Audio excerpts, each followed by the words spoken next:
واقف على الميكرو، نعطيك شوي من التاريخ وش يتعلم.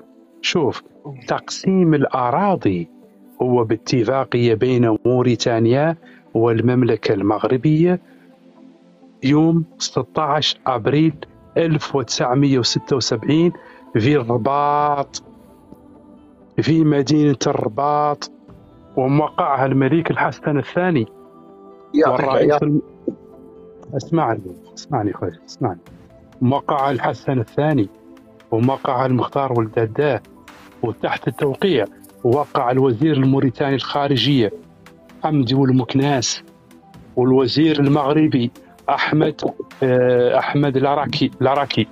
العراكي، وأنا ذاك الوزير الخارجية.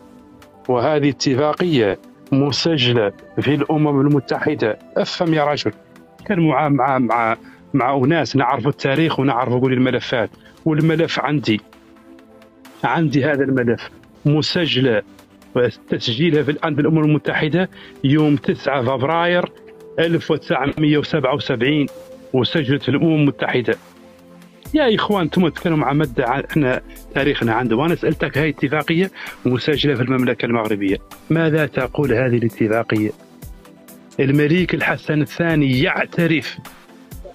يعترف عن وادي الذهب أرض موريتانية، والرئيس المختار ولد داداه يعترف عن الساقية الحمراء أرض مغربية،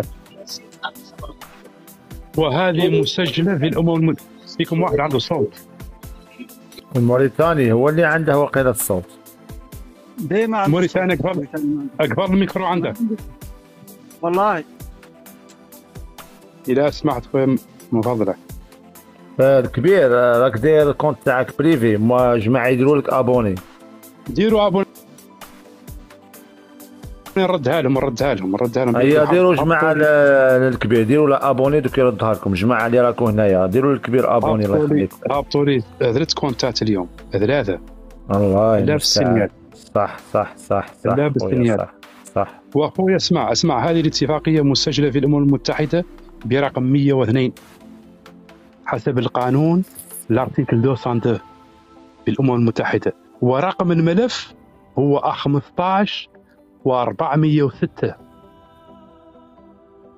يا أخوتي مغاربة، يا إخوان، أرجع أنت الوزارة الخارجية، وهذه الاتفاقية خرجت في الوثيقة الرسمية للمملكة المغربية، الجريدة الرسمية، وخرجت في الجريدة الرسمية الموريتانية الرسمية